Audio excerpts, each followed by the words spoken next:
Vamos lá, vamos lá. Vamos ver se...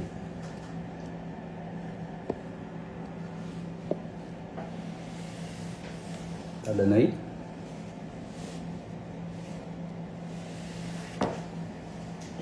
Fala, meu povo! Boa noite, boa noite. Sejam bem-vindos aí à primeira live do Projeto Cyber. Projeto Cyber? Projeto Cyber, gente. Projeto Cirurgião Bem Resolvido, tá? Mas tô vendo que tem algumas pessoas aqui. E aí, comentem comigo, ó. Eu vou estar aqui olhando o chat, tá bom? Olha lá. Rabi, Kalinka, joia. Pessoal, a gente vai conversar um pouquinho hoje, tá? E vou ter esse papo aqui mais com cirurgiões também, que me seguem aqui, meus alunos do Instituto Neves. Vocês estão me escutando bem? Respondem aí no chat. Estão me ouvindo bem? Alguém dá uma faladinha aí? Joia, vamos lá, confirmou. E aí, gente, a gente vai conversar sobre cirurgia hoje, tá? Queria bater um papo com vocês, vou deixar o celular paradinho aqui. E aí eu queria perguntar aí para os cirurgiões, né, sobre medo. Hoje a gente vai conversar um pouquinho sobre medo, tá? O medo de complicações, tá? Então, hoje eu vou passar aqui para vocês, eu vou dar 3 pilares, tá bom? Para vocês que operam, para vocês que muitas das vezes têm esse receio de operar, certo? Vou dar 3 pilares para resolver esse problema, tá? Para ajudar, tá bom? Então, 3 pilares para fugir das complicações durante a cirurgia.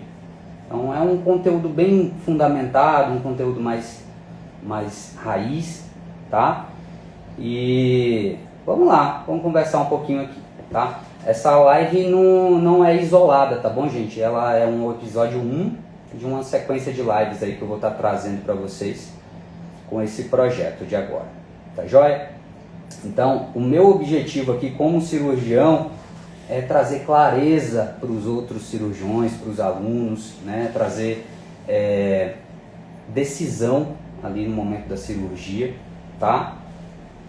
E aí, se você não me conhece, se você está aqui acompanhando a primeira vez, está me vendo pela primeira vez, eu me chamo Kaique Neves, eu sou médico veterinário, sou cirurgião e eu ajudo médicos veterinários, eu ensino médicos veterinários a dominarem o passo a passo das cirurgias essenciais em cães e gatos, tá? Então, comentei com vocês que hoje eu vou trazer esses 3 pilares que diminuem drasticamente a chance de complicação durante um procedimento cirúrgico, tá? E assim, não é mágica não, tá? É método, ok? Então, a maioria da dor de quem opera, e que vários alunos já conversaram comigo, já passaram para mim, né, seja em cursos presenciais, seja em mentorias, né, putz, e se der alguma coisa errada ali nessa cirurgia, o que eu vou fazer? Né? Porque assim, gente, complicação não é um detalhe, né? Ela mexe com vida, né? Nós mexemos com vida, nós lidamos com vida, nós lidamos aí com o emocional do tutor, né? Que está ali vendo seu animal sofrendo por algum motivo, vai precisar passar por um procedimento cirúrgico, né? E assim, é a nossa reputação também, né? Como cirurgião, como médico veterinário, como profissional da saúde, nós somos médicos, tá? E nós precisamos zelar por isso, né? Zelar pela nossa reputação.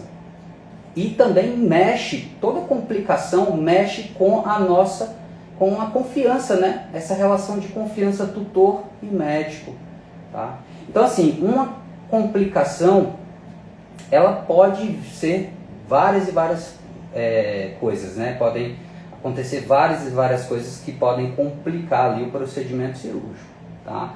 Desde um sangramento ali que foge do controle, uma hemorragia, né? Uma sutura mal realizada, uma deiscência de pontos no pós-operatório, uma infecção, tá? Que a gente vê bastante. Então assim, é um pós que geralmente traz uma dor de cabeça que sai totalmente do esperado. Então a gente tem que estar preparado para isso, tá bom?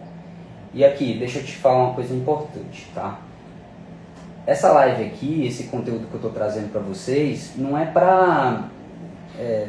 sobre ser fraco ou ser medroso, tá? Eu não quero falar sobre isso. Mas é que eu preciso comentar que o medo da maioria dos alunos, né, ele deve existir, tá? É natural, precisa ter esse medo, principalmente no início de quem vai estar operando, né? Porque você está lidando com vida, né? Você não está lidando com um material inanimado, não. Tá? É vida. E tem uma expectativa ali por trás desse procedimento cirúrgico. Tá? Então é sinal de responsabilidade. Tá? E assim, o problema não é eu sentir o medo, não. Tá? O problema é você operar sem ter um método e não saber o que fazer, como responder, como agir quando algo fugir ali do script, né? Então eu quero que você entenda isso hoje, tá bom?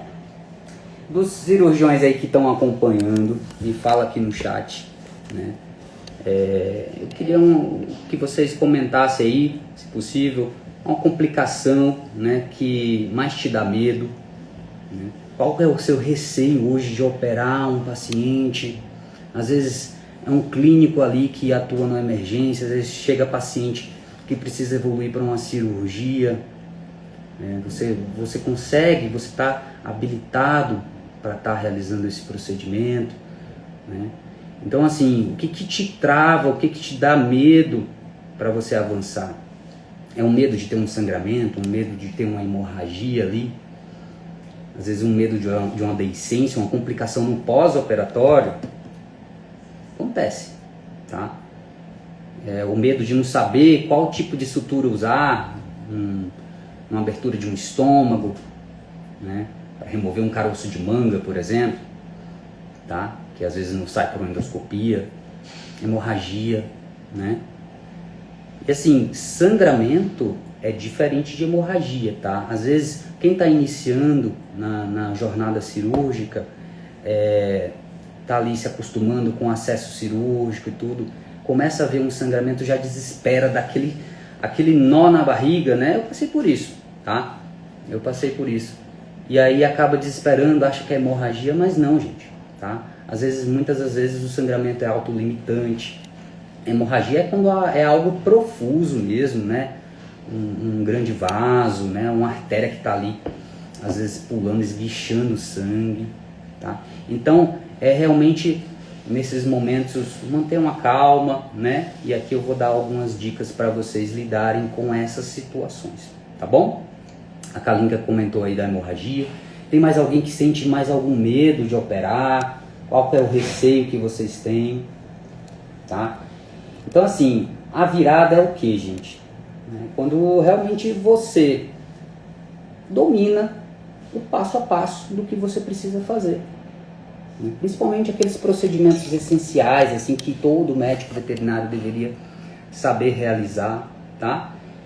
E você tendo esse passo a passo, né? Você tendo essa clareza, tendo um método, você diminui o seu medo, tá?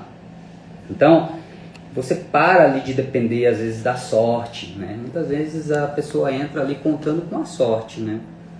Então, isso muda tudo, tá bom? Saber o que você vai esperar ali do procedimento, o que você pode, às vezes, encontrar ali naquele paciente, tá? E saber agir quando alguma coisa sair do esperado, né? Então, realmente, isso muda tudo. E o medo, principalmente para quem está iniciando, o medo é um freio, né? Como se fosse... se o freio estiver ativado, você não evolui, né? É igual um carro, se tiver com o freio de mão puxado, ele não vai andar, tá? Então, o profissional cirurgião que está, né, nessa jornada cirúrgica, para adentrar esse mundo, ganhar experiência, ganhar bagagem cirúrgica, vai ter o medo? Vai, mas precisa ir com medo mesmo também, tá? Mas sempre com muita responsabilidade também, tá? Então, essa é a ideia desse projeto aqui, né? A ideia do projeto Cirurgião Bem Resolvido, é que vocês, né, quem está iniciando a jornada cirúrgica, tenham mais confiança, reduzam o medo, mas o medo, né, obviamente, ao passo em que você vai ganhando bagagem cirúrgica, conhecimento anatômico, né, já vai começando a dominar mais ali a questão de acessos, padrões de sutura, né, o passo a passo desses procedimentos, esse medo vai diminuindo, tá bom? Então, agora, assim, eu queria até te contar uma história rápida, né? Porque no começo, né, eu tinha muito esse receio, né? Eu falava, meu Deus, e se... O que eu vou fazer ali? Se o paciente está precisando de um procedimento cirúrgico, né? E se der errado? E se complicar? Como é que eu vou resolver? Né? Então, quem opera aí sabe, né, que teve algum caso que já marcou na vida, né? E teve um paciente meu no início da minha trajetória cirúrgica, que eu quero contar aqui para vocês, que me marcou bastante, tá? Era um gatinho que eu atendi numa emergência. Na época eu fazia atendimento durante o dia, fazia plantão à noite, né? O pessoal que clinica aí, que faz plantão, vai estar lembrando também, né? Então, eu atendia durante o dia, à noite, finalzinho do dia, eu recebi um paciente, um felino, na clínica que eu trabalhava, que tinha sofrido um acidente. Fugiu de casa, não sei se foi um carro, se uma moto atropelou, e aí a tutora achou o gato, levou para a clínica, às pressas, né? A gente deu uma estabilizada, né? Fui ver ali o que aconteceu, entender um pouco o histórico, né? Depois de estabilizar o animal. E avaliando clinicamente o paciente, eu percebi que ali na região de pelve, né? Bem na região ventral, ali próximo ao pubis, estava bem roxo, bem avermelhado, né? E, ou seja, tinha tido uma pancada ali, tá? E a tutora não sabia quanto tempo que o gato estava assim, porque ele tinha saído de manhã e só encontrou no final do dia. E ela não tinha muitas informações, né? E aí era um gato jovem também, beleza. Seguimos para os exames, ainda consegui uma ultrassonografia nesse mesmo dia para esse paciente. E aí a gente avaliou, né? E a ultrassonografista falou, olha, Kaique, tem presença de líquido livre do abdômen. Então, vamos tentar dar fazer uma abdominocentese aqui, remover um pouquinho com a seringa para a gente ver se é sangue, que tipo de líquido que tem ali, né? Então, guiado por ultrassom, fez uma abdominocentese ali, o ultrassonografista, e aí veio um líquido meio amareladinho, claro, né? Límpido, ou seja, urina, né? Então tinha urina extravasada ali na cavidade abdominal do paciente. E aí ela falou, olha, que é caso de laparotomia, muito provavelmente essa bexiga rompeu, e aí você vai precisar entrar para láparo com ele para verificar, fazer, né, uma sutura, uma rafia nessa bexiga. E eu, gente, no início da trajetória cirúrgica, tá? Então, assim, não tinha tanta experiência cirúrgica, mas era plantão.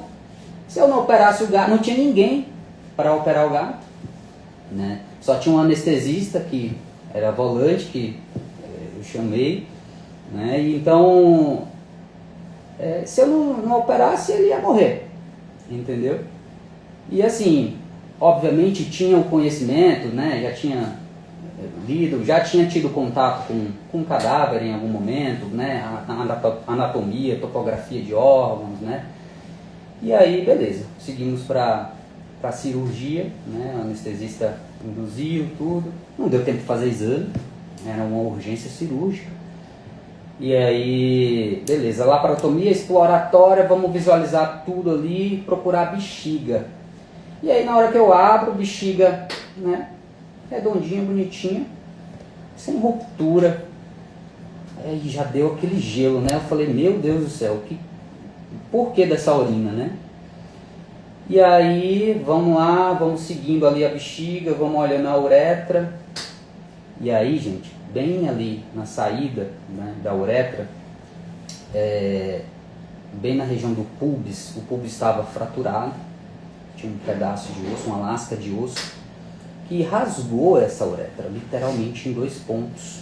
E é bem na uretra pélvica. Quem opera aí, ou quem já viu, né, já teve isso, já sentiu isso na pele aí, sabe o quanto é complicado pegar uma ruptura de uretra pélvica, né, para poder resolucionar ali, fazer, né, uma rafia dessa uretra. Muitas das vezes é difícil, ainda mais num gato jovem.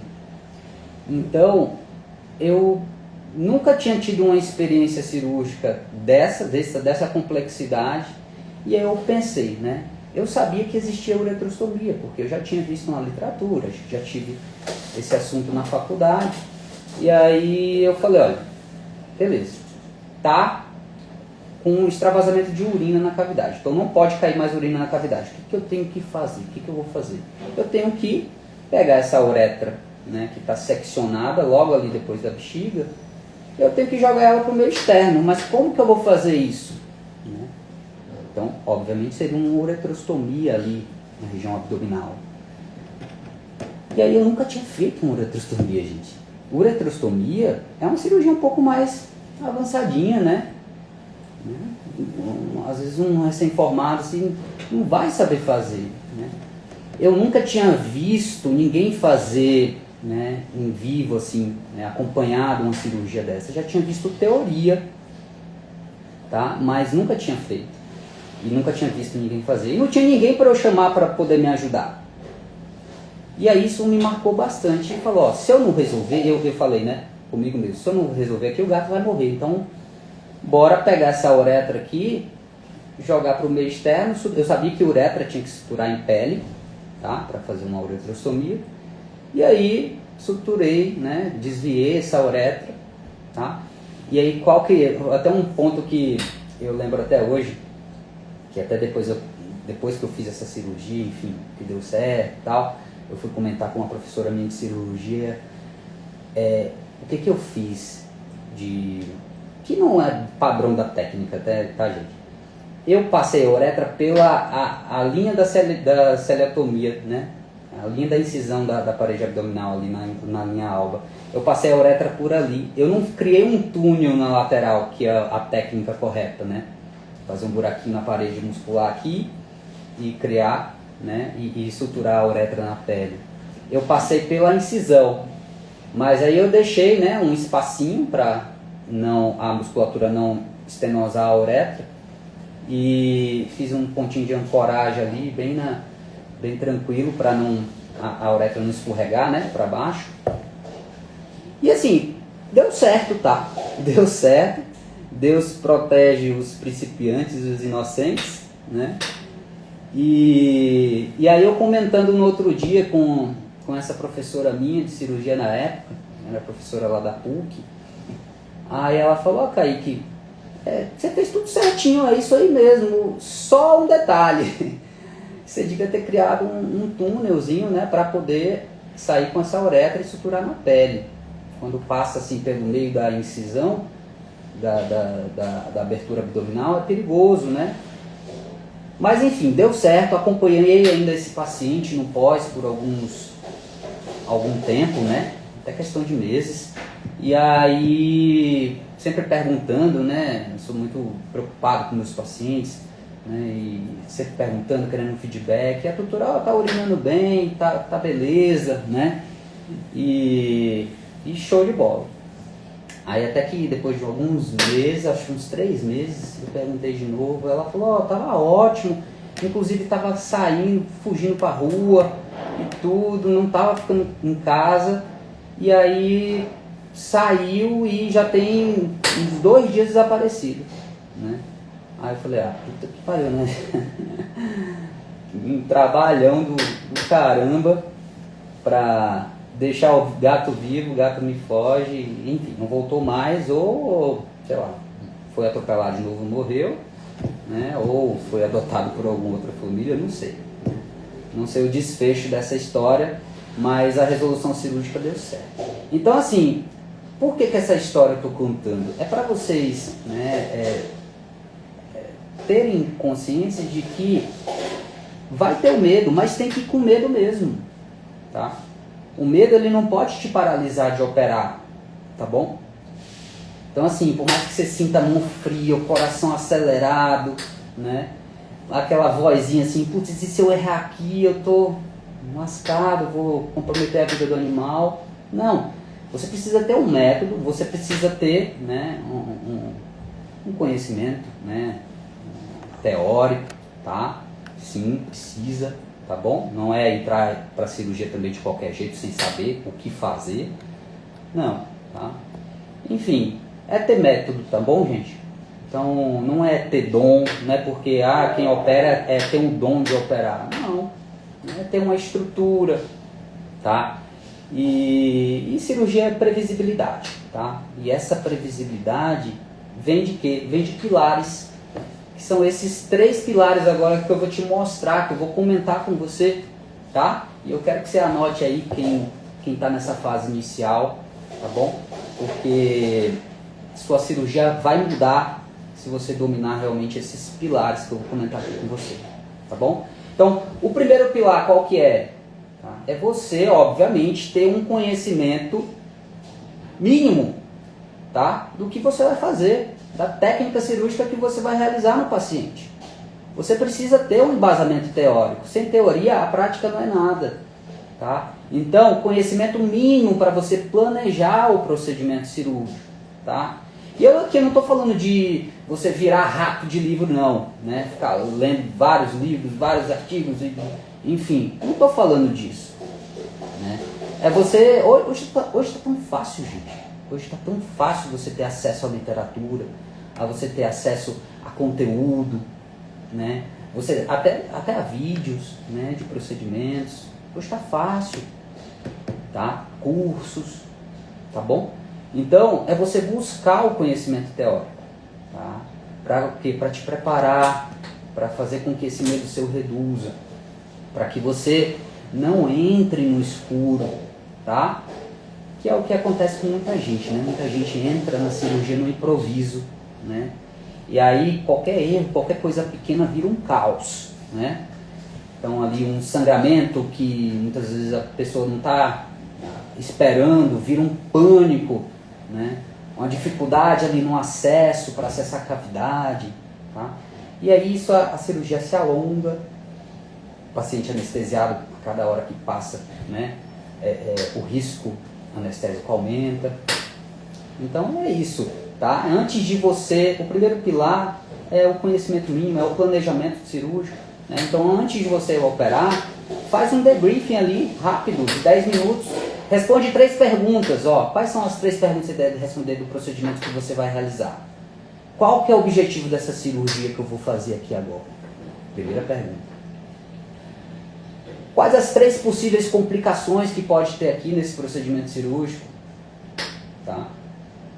Qual que vai ser o meu plano A, meu plano B, muitas vezes um plano C? Tem que definir.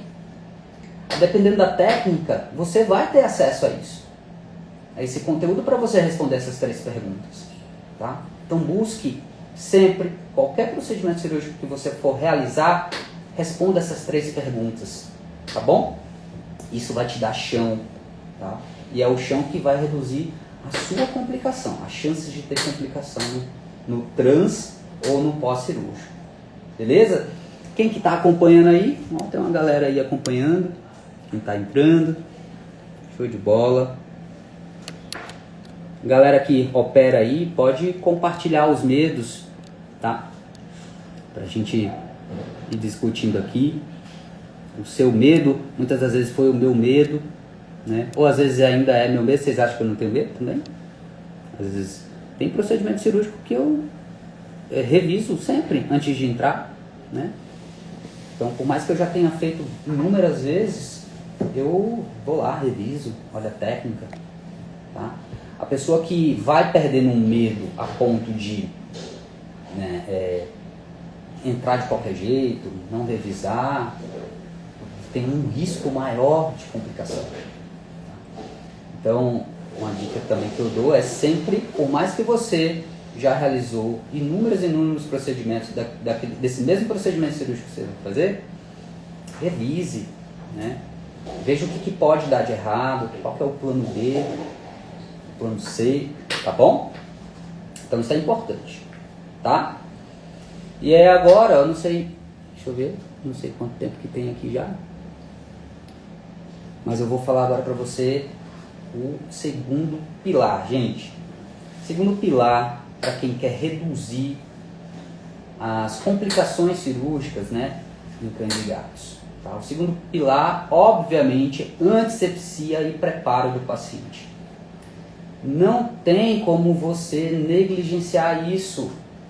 Tá? Não é burocracia. Tem médico veterinário que acha que é burocracia fazer antisepsia e fazer o preparo cirúrgico do paciente. Não é burocracia.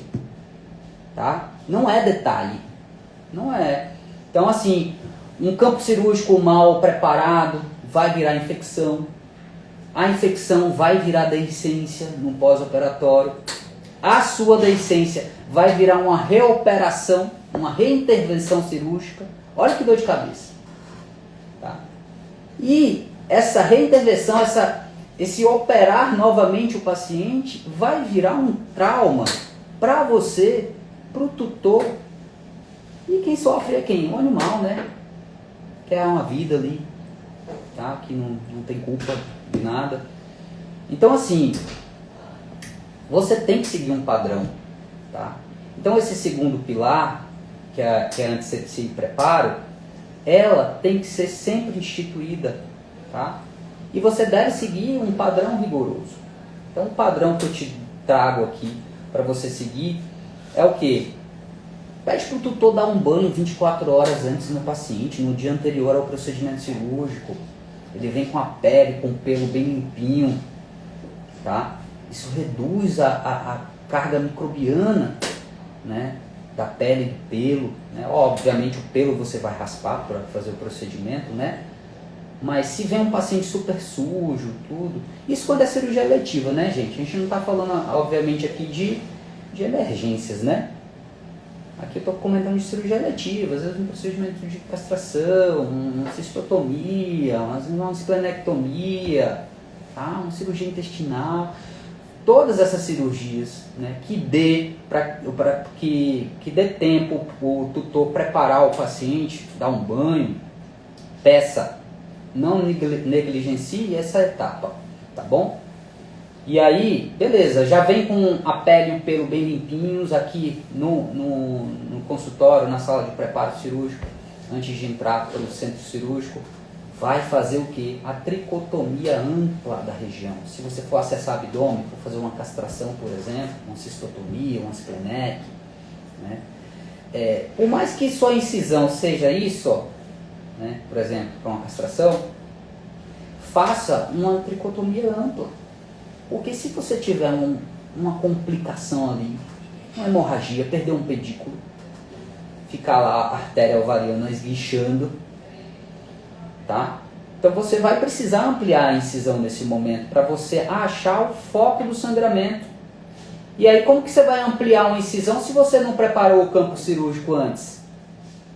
Né? Se você não fez a tricotomia ampla, se você não fez a antisepsia prévia ampla, a antisepsia definitiva de forma ampla, em toda a região tricotomizada, como é que você vai ampliar, vai cortar com pelo, com tudo, vai cagar sua cirurgia, vai contaminar, então é complicado, tá? Então tem que ter isso em mente, a tricotomia ampla, a antisepsia bem feita na região do campo cirúrgico, tá? Então isso aí realmente é algo assim que é indiscutível, tá joia? Reduz o risco, né? Você vai ter controle ali do seu procedimento, tá bom? Show de bola? Olha, tem uma galera aí. Beleza. E aí, gente, só recapitulando aqui, Estou trazendo para vocês os pilares para vocês evitarem complicações cirúrgicas, tá? Nas cirurgias essenciais de cães e gatos, na verdade em todos os procedimentos cirúrgicos, tá?